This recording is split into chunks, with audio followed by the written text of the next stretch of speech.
Hi hello ಎಲ್ರಿಗೂ ನಮಸ್ಕಾರ. Welcome back to mixed meal with Mahalakshmi YouTube channel. ಸಿಂಪಲ್ಲಾಗಿ spring onion egg bhurji ಹೇಗೆ ಮಾಡೋದು ಅಂತ ತೋರಿಸ್ತಾ ಇದ್ದೀವಿ. ರೆಸಿಪಿ ಸ್ಟಾರ್ಟ್ ಮಾಡೋಣವಾ? ಫಸ್ಟು ನಾನಿಲ್ಲಿ ಸ್ಪ್ರಿಂಗ್ ಆನಿಯನ್ನು ಅರ್ಧ ಕಟ್ ತೊಗೊಂಡಿದ್ದೀನಿ. ಅದನ್ನು ನೀಟಾಗಿ ವಾಶ್ ಮಾಡಿ ಸಣ್ಣದಾಗೆ ಕಟ್ ಮಾಡಿ ಇಟ್ಕೊಂಡಿದ್ದೀನಿ. ಈರುಳ್ಳಿ, ಹಸಿಮೆಣ್ಸಿನ್ಕಾಯಿ, ಕರಿಬೇವು, ಟೊಮೆಟೊ ಬೇಕಾಗುತ್ತೆ. 4 ಮೊಟ್ಟೆ ತೊಗೊಂಡಿದ್ದೀನಿ. ಮೊಟ್ಟೆ ನೀವು 1-2 ಎಕ್ಸ್ಟ್ರಾ ಮಾಡ್ಕೊಬೋದು. ನೆಕ್ಸ್ಟು ಗ್ಯಾಸ್ ಮೇಲೆ ಒಂದು ಕಡಾಯಿ ಇಟ್ಟು ಸ್ವಲ್ಪ ಎಣ್ಣೆ ಹಾಕ್ತಾಯಿದ್ದೀನಿ. ಎಣ್ಣೆ ಕಾದ ನಂತರ ಸ್ವಲ್ಪ ಸಾಸಿವೆ ಚಿಟಪಟ ಅಂತ ಸಿಡಿಬೇಕು. ಆಮೇಲೆ ಸ್ವಲ್ಪ ಜೀರಿಗೆನೂ ಹಾಕ್ಕೊತಾ ಇದ್ದೀನಿ. ಒಂದು 3-4 ಹಸಿಮೆಣ್ಸಿನ್ಕಾಯಿ ಹಾಕ್ತಾಯಿದ್ದೀವಿ. ಹಸಿಮೆಣ್ಸಿನ್ಕಾಯಿ ಚೆನ್ನಾಗಿ ಫ್ರೈ ಆಗಬೇಕು. ಮತ್ತು ಸ್ವಲ್ಪ ಕರಿಬೇವಿನ ಸೊಪ್ಪು ಮತ್ತು ಈರುಳ್ಳಿ, ಒಂದು ಮೀಡಿಯಮ್ ಸೈಜ್ ಈರುಳ್ಳಿ ತೊಗೊಂಡಿದ್ದೀವಿ. ಆಮೇಲೆ ಸ್ಪ್ರಿಂಗ್ ಆನಿಯನ್ ಕಟ್ಟಲ್ಲಿ ಕೆಳಗಡೆ ಪುಟ್ಟದೊಂದು ಈರುಳ್ಳಿ ಇರುತ್ತೆ. ಆ ಈರುಳ್ಳಿನೂ ಹಾಕಿದ್ರೆ ತುಂಬ ಟೇಸ್ಟಿಯಾಗಿರುತ್ತೆ. ಹಾಕಬೇಕು, ತುಂಬ ಚೆನ್ನಾಗಿರುತ್ತೆ. ಈರುಳ್ಳಿ ಫುಲ್ಲು ಫ್ರೈ ಆಗಬೇಕು. ಇದ್ರ ಲೈಟಾಗಿ ಕಲರ್ ಚೇಂಜ್ ಆಗಬೇಕು. ತುಂಬ ಬ್ರೌನಿಷ್ ಆಗಬೇಕು ಅನ್ನೋದು ಏನಿಲ್ಲ. ಸ್ವಲ್ಪ ಲೈಟಾಗಿ ಕಲರ್ ಚೇಂಜ್ ಆದಮೇಲೆ ನಾನಿಲ್ಲಿ ಅರ್ಧ ಟೊಮೆಟೊ ಹಾಕ್ತಾಯಿದ್ದೀನಿ. ಅರ್ಧ ಟೊಮೆಟೊ ಹಾಕಿದ್ರೆ ಸಾಕು. ಒಂದು ಟೊಮೆಟೊ ಹಾಕ್ತೀವಿ ಅಂದರೆ ಆ್ಯಪಲ್ ಟೊಮೆಟೊ ಆದರೆ ಒಂದು ಹಾಕ್ಬೋದು. ಹುಳಿ ಟೊಮೆಟೊ ಆದರೆ ಒಂದು ಅರ್ಧ ಹಾಕಿ, ನಾನು ಹುಳಿ ಆಗಿಬಿಡುತ್ತೆ. ಟೊಮೆಟೊ ಫುಲ್ ಸಾಫ್ಟ್ ಆಗಬೇಕು. ರುಚಿಗೆ ತಕ್ಕಷ್ಟು ಉಪ್ಪನ್ನ ಇಲ್ಲೇ ಸೇರಿಸ್ತಾ ಇದ್ದೀವಿ. ಪಲ್ಯಕ್ಕೆ ಏನು ಉಪ್ಪು ಬೇಕೋ ಅಷ್ಟು ಉಪ್ಪನ್ನ ಇವಾಗ ಟೊಮೆಟೊ ಹಾಕಿದಾಗೆ ಸೇರಿಸಿದ್ರೆ ಟೊಮೆಟೊನೂ ಬೇಗ ಸಾಫ್ಟ್ ಆಗುತ್ತೆ. ಟೊಮೆಟೊ ಸಾಫ್ಟ್ ಆದಮೇಲೆ ನಾವು ಕಟ್ ಮಾಡಿರೋಂತಹ ಸ್ಪ್ರಿಂಗ್ ಆನಿಯನ್ದು ಏನಿದೆ ಅದು ಹಾಕ್ತಾಯಿದ್ದೀವಿ.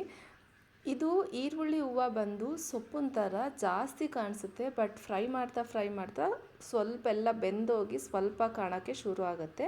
ಇದಕ್ಕೆ ಒಂದು ಲಿಡ್ನ ಕ್ಲೋಸ್ ಮಾಡಿ ಸೊಪ್ಪನ್ನ ಬೇಯೋಕ್ಕೆ ಬಿಡೋಣ. ನೋಡಿ ಎಷ್ಟು ಹಾಕಿರೋದು ಇಷ್ಟಾಗಿದೆ. ಇದನ್ನು ಚೆನ್ನಾಗಿ ಫ್ರೈ ಮಾಡಬೇಕು. ಬೆಂದೈತಾ ಅಂತ ಒಂದ್ಸಲ ಚೆಕ್ ಮಾಡಿದ್ರೆ, ಹಿಂಗೆ ಪ್ರೆಸ್ ಮಾಡಿದ್ರೆ ಸಾಫ್ಟ್ ಆಗುತ್ತೆ. ಆ ಟೈಮಲ್ಲಿ ಸ್ವಲ್ಪ ಅರಿಶಿನ ಅಂದರೆ 1/4 ಟೀ ಸ್ಪೂನ್ ಆಗೋಷ್ಟು ಅರಿಶಿನ, ಅರ್ಧ ಟೇಬಲ್ ಸ್ಪೂನ್ ಆಗೋಷ್ಟು ಗರಂ ಮಸಾಲ, 1 ಟೇಬಲ್ ಸ್ಪೂನ್ ಆಗೋಷ್ಟು ಚಿಲ್ಲಿ ಪೌಡ್ರು ಹಾಕ್ತಾಯಿದ್ದೀವಿ. ಸ್ಪೂನು ಚಿಕ್ಕದಿದೆ, ನೀವು ಖಾರ ನೋಡಿ ಹಾಕ್ಕೊಳ್ಳಿ. ಯಾಕಂದರೆ ಹಸಿಮೆಣ್ಸಿನ್ಕಾಯಿನೂ ಹಾಕಿರ್ತೀವಿ, ಲಾಸ್ಟಲ್ಲಿ ಪೆಪ್ಪರು ಹಾಕ್ತೀವಿ. ಸೊ ಚಿಲ್ಲಿ ಪೌಡ್ರು ನೋಡಿ ಹಾಕ್ಕೊಳ್ಳಿ. ಒಂದು ಅರ್ಧ ಟೇಬಲ್ ಸ್ಪೂನ್ ಆಗೋಷ್ಟು ಧನಿಯಾ ಪುಡಿನೂ ಹಾಕಿ ಗರಂ ಮಸಾಲೆ ಎಲ್ಲ ಹಾಕಿದ್ಮೇಲೆ ಚೆನ್ನಾಗಿ ಮಿಕ್ಸ್ ಮಾಡಬೇಕು. ನಾನು ಹೀಗೆ ಹೇಳ್ತಾಯಿದ್ದೀನಿ, ಖಾರ ನೋಡಿ ಹಾಕ್ಕೊಳ್ಳಿ. ಲಾಸ್ಟಲ್ಲಿ ಪೆಪ್ಪರು ಹಾಕ್ತೀವಿ. ಈ ಥರ ಎಲ್ಲ ಫ್ರೈ ಆದಮೇಲೆ ನಾವು ಮೊಟ್ಟೆನ ಎಲ್ಲ ಒಡೆದು ಹಾಕಬೇಕು. ನಾವು 4 ಮೊಟ್ಟೆ ಹಾಕಿದ್ದೀವಿ, ನೀವು ಹೆಚ್ಚು ಕಮ್ಮಿ ಮಾಡ್ಕೊಬೋದು. ಮೊಟ್ಟೆ ಎಲ್ಲ ನೀಟಾಗಿ ಫ್ರೈ ಆಗಬೇಕು. ಚೆನ್ನಾಗೆ ಮಿಕ್ಸ್ ಮಾಡಿ ಲೋ ಫ್ಲೇಮಲ್ಲೇ ಇಟ್ಕೊಬೇಕು. ಇದು ಮಿಕ್ಸ್ ಮಾಡಬೇಕಾದ್ರೆ ಹೈ ಫ್ಲೇಮಲ್ಲಿ ಇಟ್ಕೊಬೇಡಿ. ಲೋ ಫ್ಲೇಮಲ್ಲೇ ಇಟ್ಕೊಂಡು ಮಿಕ್ಸ್ ಮಾಡಿ. ಇದೊಂಚೂರು ಮಿಕ್ಸ್ ಆದಮೇಲೆ ಫುಲ್ ಹೈ ಫ್ಲೇಮಲ್ಲಿ ಇಟ್ಕೊಂಡು ಮಿಕ್ಸ್ ಮಾಡಿದ್ರೆ ಅದು ಪುಡಿಯಾಗಿ ಎಗ್ ಬುರ್ಜಿ ರೆಡಿ ಆಗುತ್ತೆ.